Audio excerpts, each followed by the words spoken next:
வணக்கம். ஹிஸ்டரி எக்ஸாம்னாவே இந்த உலக மதங்கள் டாபிக் கொஞ்சம் குழப்பமா தானே இருக்கும். கவலையே படாதீங்க.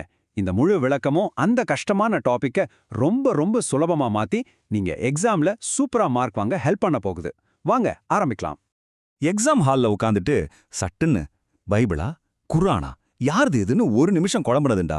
இனிமே அந்த கவலையே வேணாம். இந்த விளக்கம் உங்க எல்லா சந்தேகத்தையும் தீர்த்து ஒரு தெளிவான ஐடியாவை கொடுக்கும். சரி, முதல்ல நம்ம கிறிஸ்தவ மதத்தை பத்தி தெரிஞ்சுக்க வேண்டிய முக்கியமான விஷயங்களை பார்க்கலாம். ஓகே, இதான் கிறிஸ்தவத்தோட பேசிக்ஸ். இது ஆரம்பிச்சது இயேசு கிறிஸ்து. அவர் பிறந்தது சுமார் கிமு 4ஆம் ஆண்டு. பிறந்த இடம் பெத்லஹேம். அவங்களோட புனித நூல் பைபிள். இந்த 4 பாயிண்ட்டும் எக்ஸாம்க்கு ரொம்ப ரொம்ப முக்கியம். நல்லா ஞாபகம் வச்சுக்கோங்க. இப்ப எக்ஸாம்ல அடிக்கடி ரிப்பீட் ஆகிற சில பாயிண்ட்ஸை பார்க்கலாம். கிறிஸ்தவம் முக்கியமா ரோமானிய பேரரசால தான் உலகம் முழுக்க பரவுச்சு. இதோட மைய கருத்துகளே அன்பு மற்றும் மன்னிப்பு தான். சரி, இதை ஃபாலோ பண்றவங்களை என்ன சொல்றோம்? கிறிஸ்தவர்கள். இந்த 3 விஷயத்தையும் மைண்ட்ல வச்சுக்கோங்க. இங்க தான் நிறைய பேர் ஒரு சின்ன தப்பு பண்ணுவாங்க. இது ஒரு காமன் மிஸ்டேக். கிறிஸ்தவம் இயேசு வாழ்ந்த காலத்திலேயே உலகம் முழுக்க பரவிடுச்சுன்னு நிறைய பேர் நினைச்சிட்டு இருக்காங்க. ஆனா உண்மையில அவரோட மறைவுக்கு அப்புறம் தான் அது ரொம்ப வேகமா பரவ ஆரம்பிச்சது. இது ரொம்ப முக்கியமான ஒரு வித்தியாசம். ஓகே, அடுத்து நம்ம இஸ்லாம் மதத்தை பத்தின முக்கிய உண்மைகளை நேரா பார்த்துடலாம். பாத்தீங்களா, கிறிஸ்தவம் போலவே இங்கேயும் அதே ஃபார்மட் தான். நிறுவனர் முஹம்மது நபி.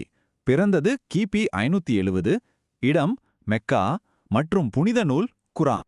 இந்த மாதிரி ஒரே அமைப்புல பார்க்கும்போது 2 மதத்தையும் ஒப்பிட்டு படிக்கிறதுக்கு ரொம்ப ஈஸியா இருக்கும். இப்போ எக்ஸாமுக்கு தேவையான சில முக்கியமான டீடைல்ஸ். இஸ்லாத்தோட மிக முக்கியமான நிகழ்வு ஹிஜ்ரா. அதாவது கிபி 622ல முகமது நபி மெக்காவிலிருந்து மெதீனாவுக்கு இடம்பெயர்ந்த அந்த வரலாற்று பயணம். இந்த மதத்தை பின்பற்றுபவர்கள் முஸ்லிம்கள் என்றும் அவர்களின் தலைவர் கலீஃபா என்றும் அழைக்கப்பட்டார். இதோ பாருங்க, இது ஒரு எக்ஸாம் கோல்டுன்னே சொல்லலாம். ஒரு கன்ஃபார்ம் கொஸ்டின் இது. ஹிஜ்ராங்கிறது இஸ்லாமிய வரலாற்றுல ஒரு டேர்னிங் பாயிண்ட் மட்டும் இல்ல, அதுதான் இஸ்லாமிய கேலண்டரோட ஸ்டார்டிங் பாயிண்ட்டும் கூட. இது எக்ஸாம்ல நிச்சயம் வரும். இப்போ நம்ம தனித்தனியா பார்த்தாச்சு. வாங்க ரெண்டையும் ஒண்ணா வச்சு கம்பேர் பண்ணி பார்க்கலாம். அப்போதான் மைண்ட்ல அப்படியே செட் ஆகும். உங்க புரிதல் இன்னும் ஸ்ட்ராங் ஆகும். இந்த ஒப்பீடு உங்களுக்கு ஒரு கிறிஸ்டல் கிளியர் ஐடியா கொடுக்கும்.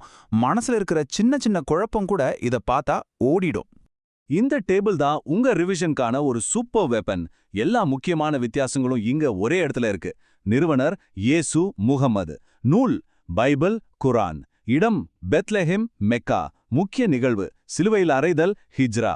வேணும்னா ஒரு ஸ்கிரீன்ஷாட் கூட எடுத்து வச்சுக்கோங்க. லாஸ்ட் மினிட் ரிவிஷனுக்கு ரொம்ப ஹெல்ப்ஃபுல்லா இருக்கும். போன ஸ்லைட்ல பார்த்த டேபிள் எவ்வளோ பவர்ஃபுல்னு இப்போ உங்களுக்கு புரியும். பாருங்க, இதெல்லாம் போன வருஷ கொஸ்டின் பேப்பர்ல கேட்ட கேள்விகள். கிறிஸ்தவ நிறுவனர் யார்? இஸ்லாத்தின் புனித நூல் எது? ஹிஜ்ரானா என்ன? இஸ்லாமிய நாட்காட்டியின் தொடக்கம் எது? பாத்தீங்களா, எல்லா பதில்களும் அந்த ஒரே டேபிள்ல இருக்கு. எல்லாம் சரிதான். ஆனா இவ்வளோ விஷயத்தையும் எக்ஸாம் டென்ஷன்ல எப்படி குழப்பிக்காம ஞாபகம் வச்சுக்கிறது? அதுக்கு தான் ஒரு சூப்பர் ஹேக் இருக்கு. ஆமா, இது எல்லாத்தையும் எப்படி மைண்ட்ல லாக் பண்றது? அதுக்கு ஒரு சிம்பிளான ஆனா ரொம்ப பவர்ஃபுல்லான ஒரு வழி இருக்கு. இனிமே உங்களுக்கு குழப்பமே வராது. இதோ அந்த ஃபார்முலா. இதுக்கு பேர் தான் JBMQ ஃபார்முலா. ரொம்ப சிம்பிள். ஜேனா ஜீசஸ், பீனா பைபிள், சோ ஜேபி. அதே மாதிரி எம்னா முஹம்மத், கியூனா குர்ஆன், சோ MQ. அவ்வளோதாங்க, JBMQ. ரொம்ப யோசிக்கவே வேண்டாம். இந்த சிம்பிள் ஃபார்முலா உங்க மைண்ட்ல இருந்தா போதும். இந்த முக்கியமான தகவல் உங்களுக்கு எப்பவும் மறக்காத, எந்த குழப்பமும் வராது. இந்த விளக்கா உங்க தேர்வுக்கு நிச்சயமா உதவும்னு நம்புறேன். அடுத்து எந்த கஷ்டமான டாபிக்க நான் இதே மாதிரி எளிமையா விளக்கணும்னு நினைக்கிறீங்களோ அதை மறக்காம கமெண்ட்ல சொல்லுங்க. அடுத்த வீடியோல நான் அதை விளக்குறேன். இது மாதிரி நிறைய பயனுள்ள வீடியோக்களுக்கு மறக்காம சப்ஸ்கிரைப் பண்ணுங்க. உங்க தேர்வுக்கு என் வாழ்த்துக்கள். நன்றி.